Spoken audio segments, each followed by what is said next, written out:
Hello everyone. Organic chemistry chemistry का सबसे complicated subject होता है मोस्टली स्टूडेंट्स के लिए। इसे पढ़ने का सही तरीका बहुत से स्टूडेंट्स को मालूम नहीं होता। इसे एक सीक्वेंस में धीरे धीरे पढ़ना पड़ता है। आज इस लेक्चर में मैं आपको बताऊंगा कि ऑर्गेनिक केमिस्ट्री को पढ़ने का बेस्ट तरीका क्या है। आप कैसे एक परफेक्ट सीक्वेंस को फॉलो कर सकते हो जिससे कि आप लोगों को नीट में, जेई में और सीबीएसई के एग्जाम्स में भी ऑर्गेनिक केमिस्ट्री कभी धोखा नहीं देगी। तो आज के लेक्चर की करते हैं शुरुआत। ये 0th लेक्चर है ऑर्गेनिक केमिस्ट्री का।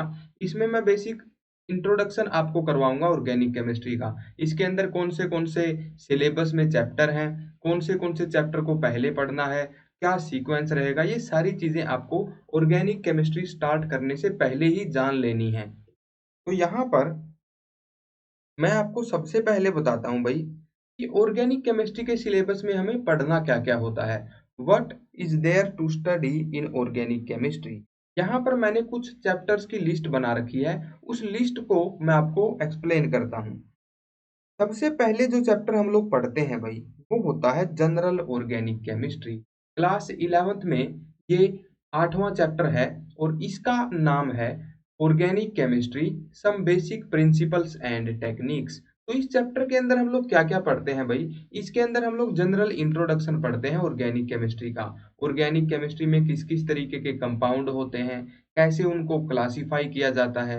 एक इम्पोर्टेंट प्रॉपर्टी जो उनकी होती है वो होती है आइसोमेरिज्म, उसको स्टडी किया जाता है। ऑर्गेनिक केमिस्ट्री में जो कंपाउंड्स होते हैं उनके नाम हम लोग कैसे लिखें, आईयूपीएसी नोमेनक्लेचर, ट्रिवियल नोमेनक्लेचर, इस तरीके के नोमेनक्लेचर स्टडी करने होते हैं। इसके अलावा जनरल ऑर्गेनिक केमिस्ट्री के चैप्टर में हमें इलेक्ट्रॉनिक इफेक्ट्स, डिफरेंट तरीके के कार्बोकैटायन, कार्बोएनायन, ये रिएक्शन इंटरमीडिएट, इनकी स्टेबिलिटी, कौन सी रिएक्शन में कौन सा इंटरमीडिएट बनता है, तो ये सब भी हमें स्टडी करना होता है। इसी सेम चैप्टर के अंदर हमें डिफरेंट टाइप की रिएक्शंस के बारे में भी पढ़ना होता है। तो बहुत सारी इंट्रोडक्टरी चीजें हैं जो कि ऑर्गेनिक केमिस्ट्री में होती हैं। वो सारी की सारी चीजें एक ही चैप्टर के अंदर डाल दी गई हैं जो कि है general organic chemistry. Organic chemistry की शुरुआत इसी से होती है और इस चैप्टर के अंदर सीक्वेंस बहुत ही कॉम्प्लिकेटेड हो जाता है क्योंकि बहुत ही अलग अलग तरह की चीजें हमें पढ़नी होती हैं। यही चैप्टर है जो कि काफी सारे स्टूडेंट्स को निराश कर देता है ऑर्गेनिक केमिस्ट्री के अंदर। इसी चैप्टर को हम लोग स्टार्ट करने वाले हैं नेक्स्ट। तो इसलिए इस चैप्टर के ऊपर हम लोग खास ध्यान देंगे कि ये चैप्टर अगर हमें आ गया तो बाकी की पूरी ऑर्गेनिक केमिस्ट्री आसान हो जाएगी। बाकी की ऑर्गेनिक केमिस्ट्री में क्या क्या है देखो। स्टार्ट हम लोग करेंगे हाइड्रोकार्बन से। बेसिकली यहाँ से हमारे फंक्शनल ग्रुप्स स्टार्ट होंगे। हाइड्रोकार्बन बेसिकली ऐसा ऑर्गेनिक कंपाउंड होता है जिसमें कार्बन हो और हाइड्रोजन हो, कोई भी तीसरा एलिमेंट उसके अंदर ना हो, उसे बोला जाता है हाइड्रोकार्बन। ये बेसिकली 3 तरह के होते हैं, एल्केन, एल्कीन, एल्काइन। इनके सिंथेसिस, इनकी प्रॉपर्टीज और इनकी केमिकल बिहेवियर, ये सब कुछ स्टडी किया जाता है हाइड्रोकार्बन्स के चैप्टर के अंदर। क्लास 11th में ये 9th चैप्टर है। क्लास 11th का एक तरीके से लास्ट चैप्टर आप इसको बोल सकते हो। तो ये चैप्टर होता है हाइड्रोकार्बन जिसमें हम लोग एल्केन, एल्कीन, एल्काइन ये कैसे सिंथेसाइज किए जा सकते हैं, इनका केमिकल बिहेवियर क्या होता है, कौन सी रिएक्शंस ये देते हैं, ये स्टडी किया जाता है।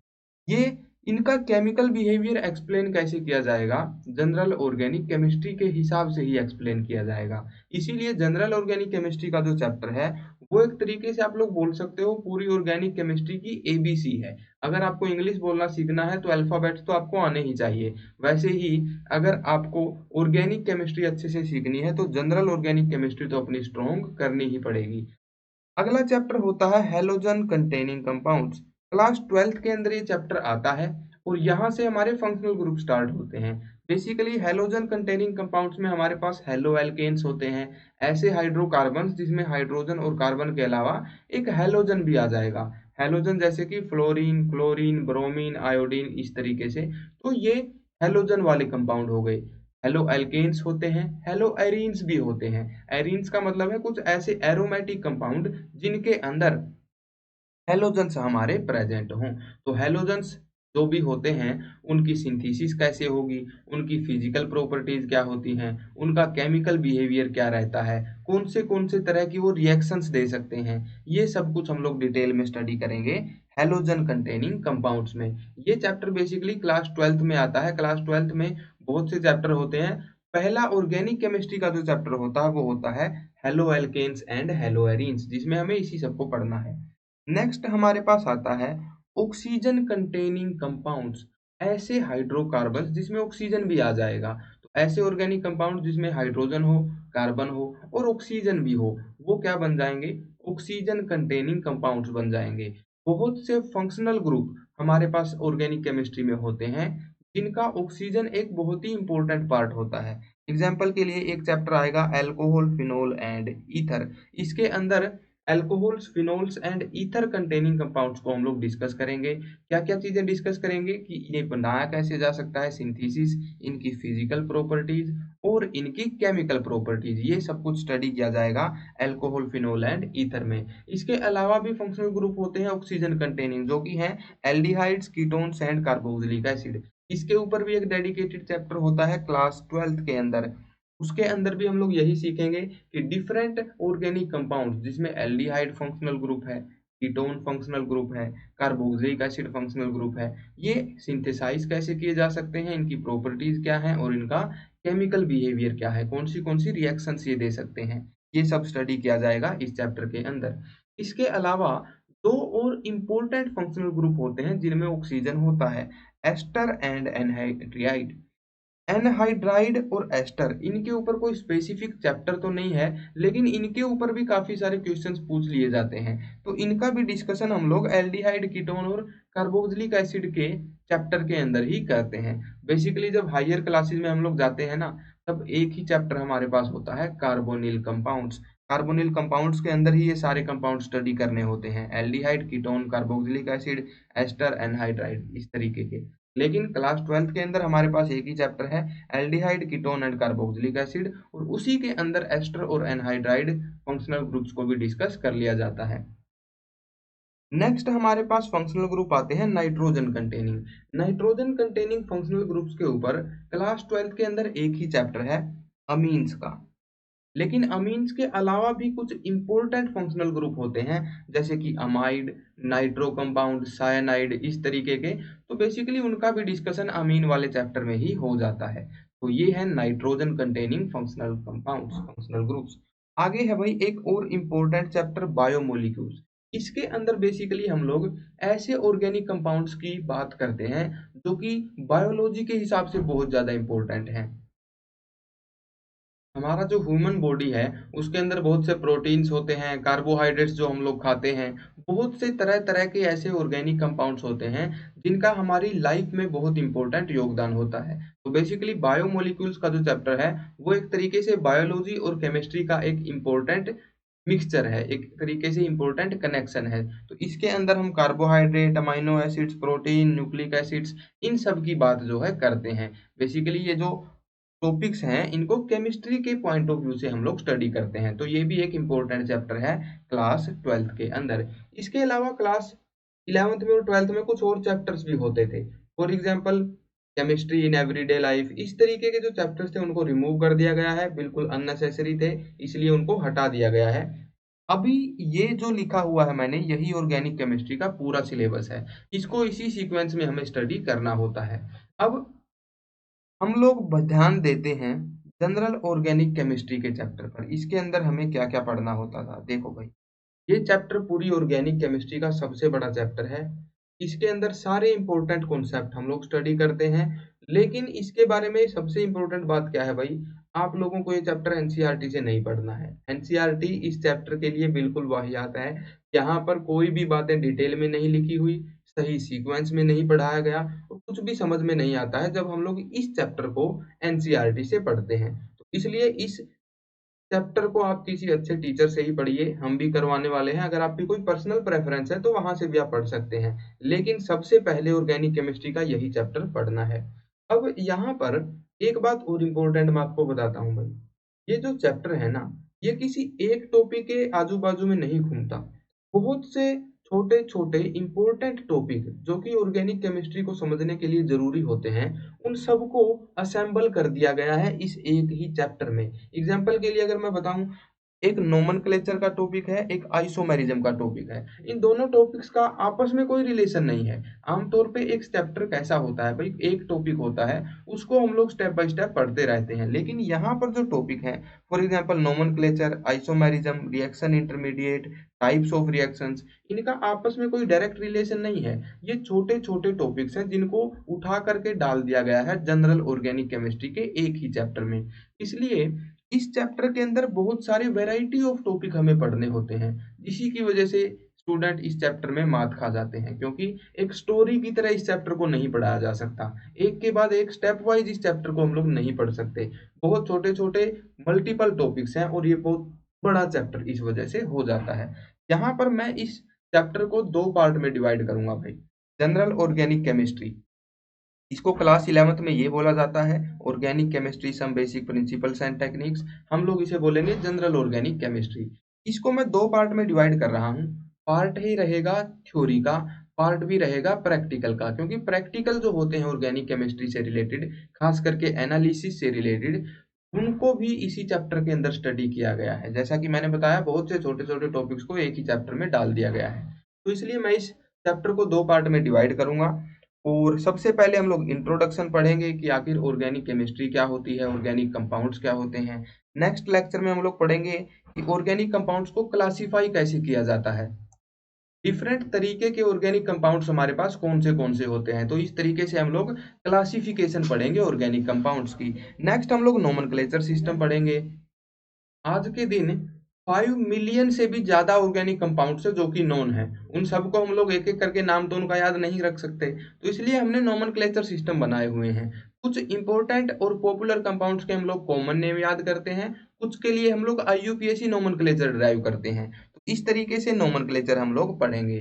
नेक्स्ट एक इंपॉर्टेंट प्रॉपर्टी होती है ऑर्गेनिक कंपाउंड्स की, जो कि होती है आइसोमेरिज्म। आइसोमर्स बेसिकली उन्हें बोलते हैं, फॉर्मूला तो सेम होगा, मोलिकुलर फॉर्मूला तो सेम होगा, लेकिन अलग तरीके का कंपाउंड बन जाएगा। सेम मोलिकुलर फॉर्मूला से मल्टीपल कंपाउंड बनेंगे जिनकी फिजिकल प्रॉपर्टीज, केमिकल बिहेवियर सब कुछ डिफरेंट होगा। ऐसे मोलिक्यूल्स को बोला जाएगा आइसोमर्स। तो आइसोमेरिज्म हम लोग पढ़ेंगे।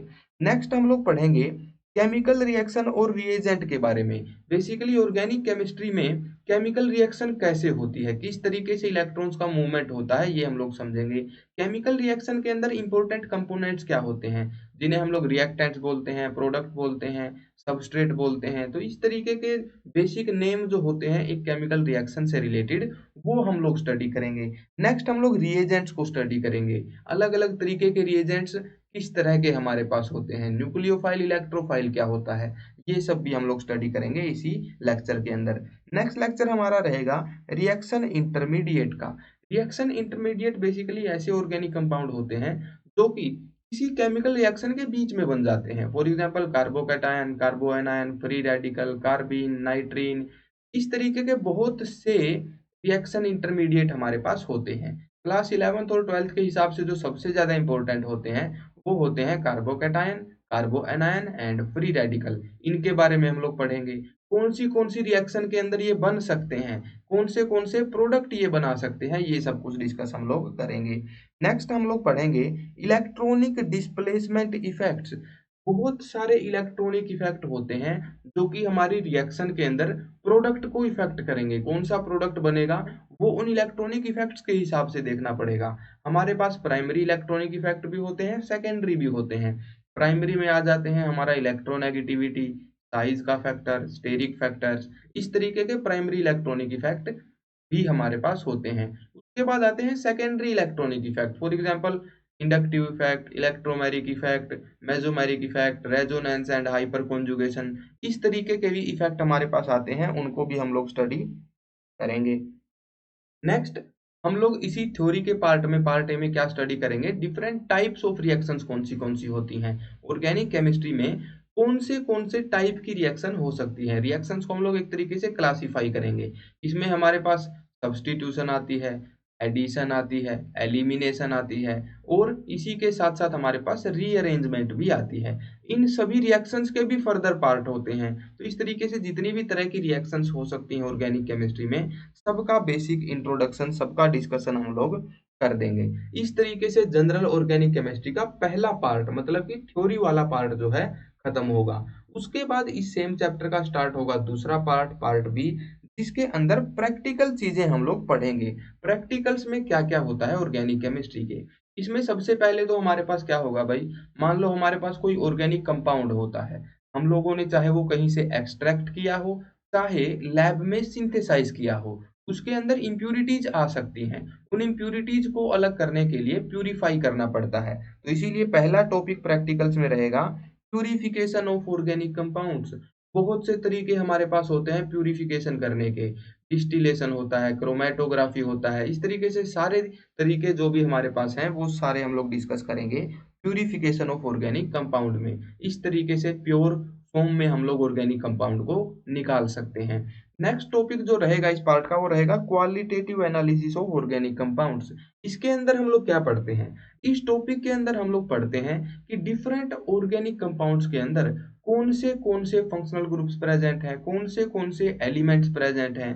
जब हमें पता लगाना हो कि ऑर्गेनिक कंपाउंड में क्या प्रेजेंट है, तो उसे बोला जाता है क्वालिटेटिव एनालिसिस। और जब हम लोग मेजरमेंट कर रहे हों कि किसी भी ऑर्गेनिक कंपाउंड में कोई एलिमेंट या फिर फंक्शनल ग्रुप कितना प्रेजेंट है, उसकी क्वांटिटी हमें मेजर करनी है, उसे बोला जाता है क्वांटिटेटिव एनालिसिस। तो इन दोनों टॉपिक्स को भी हम लोग बहुत डिटेल में डिस्कस करेंगे।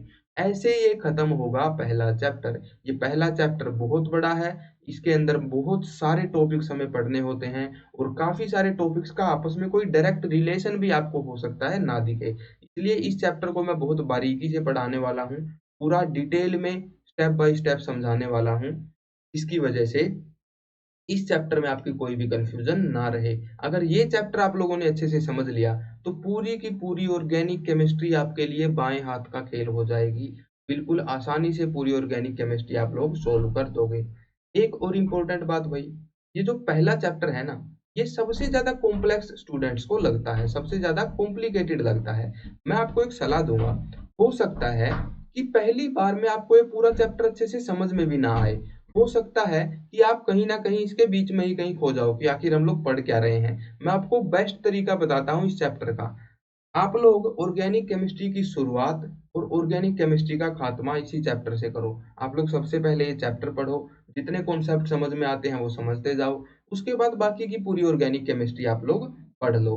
जब आप लोग सेकंड टाइम इस चैप्टर को पढ़ोगे ना, तब आपको एक अलग ही मजा आएगा, क्योंकि तब आपको असली जनरल ऑर्गेनिक केमिस्ट्री समझ में आ रही होगी। शुरू में तो आप लोग डिफरेंट टॉपिक्स ही पढ़ते जाओगे, आपको यही नहीं समझ आएगा कि आखिर इन टॉपिक्स को अप्लाई कैसे करें, डिफरेंट जो चैप्टर हमारे पास है ऑर्गेनिक केमिस्ट्री में उनमें इनको अप्लाई कैसे करना है। इसी वजह से जब पहली बार ये जनरल ऑर्गेनिक केमिस्ट्री का चैप्टर पढ़ते हैं तो हमें थोड़ी सी बोरियत भी होती है, हम थोड़ा सा खो भी जाते हैं और इस तरीके से ये चैप्टर काफी मुश्किल बन जाता है। लेकिन जब दूसरी बार आप इस चैप्टर को पढ़ोगे, पूरी ऑर्गेनिक केमिस्ट्री जब आप लोग पढ़ चुके होगे और वापस इस चैप्टर पर आओगे, तब आपको एक एक टॉपिक को डिटेल में समझने का मौका मिलेगा। तो इसलिए जब आपकी ऑर्गेनिक केमिस्ट्री पूरी हो जाए तो इस चैप्टर को दोबारा से जरूर पढ़ना। ये चैप्टर बहुत इंपॉर्टेंट है, पूरी ऑर्गेनिक केमिस्ट्री के लिए सबसे ज्यादा जरूरी चैप्टर है। इसको इसी सीक्वेंस में हम लोग पढ़ेंगे, यही चैप्टर है जिससे ऑर्गेनिक केमिस्ट्री की शुरुआत आपको करनी है। तो आई होप आपको समझ में आया होगा ऑर्गेनिक केमिस्ट्री को आखिर कैसे शुरू करना है। नेक्स्ट भाई कुछ एक टिप्स हैं, मैंने टिप्स को पहले ही बता दिया है। एनसीईआरटी बहुत खराब है इस चैप्टर के लिए। इस चैप्टर में आप लोग थ्योरी को समझने पे ज़्यादा ध्यान देना, क्वेश्चन डायरेक्टली यहाँ से सोल्व करने की ज़्यादा ट्राई मत करना, सिर्फ थ्योरी को समझने की कोशिश करना। जो थ्योरी से रिलेवेंट क्वेश्चंस होंगे वो मैं भी आपको प्रीवियस ईयर क्वेश्चंस यहीं पर करवा दूंगा। सीबीएसई के, जेई के, नीट के जो भी प्रीवियस ईयर क्वेश्चन होंगे हम लोग यहीं पे लेक्चर्स के अंदर सोल्व करेंगे। नेक्स्ट, इस चैप्टर के लिए शॉर्ट ट्रिक्स को थोड़ा सा अवॉइड करना भाई। बहुत सी जगह मैंने देखा है शॉर्ट ट्रिक से हम लोग अलग अलग चीजें यहाँ पर रटते हैं, ऐसा नहीं है। शॉर्ट ट्रिक वहीं पर काम आती है जिसके ऊपर डायरेक्ट क्वेश्चन आ रहा हो। फॉर एग्जाम्पल पीरियोडिक टेबल को अगर आप शॉर्ट ट्रिक से याद करते हो तो उसका सेंस बनता है, लेकिन जनरल ऑर्गेनिक केमिस्ट्री जब आप लोग पढ़ रहे हो ना, तब वहां पर आपको चीजों को कंपेयर करना आना चाहिए। फॉर एग्जाम्पल दो ग्रुप्स का इंडक्टिव इफेक्ट आपको कंपेयर करना आना चाहिए, किस वजह से किसी का कम इफेक्ट लग रहा है, किसी का ज्यादा इफेक्ट लग रहा है, ये आपको समझना आना चाहिए, आपको समझना ज्यादा जरूरी है इस चैप्टर के लिए। इसीलिए मैं बोल रहा हूँ शॉर्ट ट्रिक्स के ऊपर बहुत ज़्यादा रिलाई मत करना, वरना आप लोग शॉर्ट ट्रिक से उनके इफेक्ट को तो रट लोगे, लेकिन जब क्वेश्चन में उसको अप्लाई करना पड़ेगा, तब आप समझ नहीं पाओगे। तो कॉन्सेप्ट समझना इस चैप्टर के लिए बहुत ज़रूरी है, बजाय कि शॉर्ट ट्रिक्स को रटने के। तो ये 2-3 चीज़ें हैं जो कि ध्यान में रखना जब आप लोग जनरल ऑर्गेनिक केमिस्ट्री पढ़ रहे हो, मतलब ऑर्गेनिक केमिस्ट्री का पहला चैप्टर पढ़ रहे हो। तो इतना ही करेंगे भाई इस 0th लेक्चर में। आई होप आपको ऑर्गेनिक केमिस्ट्री का पूरा एक ब्रॉड ओवरव्यू मिल चुका होगा कि ऑर्गेनिक केमिस्ट्री में हम लोग क्या-क्या पढ़ने वाले हैं और किस सीक्वेंस में पढ़ने वाले हैं। नेक्स्ट हम लोग स्टार्ट करेंगे पहला लेक्चर जनरल ऑर्गेनिक केमिस्ट्री का। Thank you so much for watching. Bye bye, take care and happy learning. Bye guys.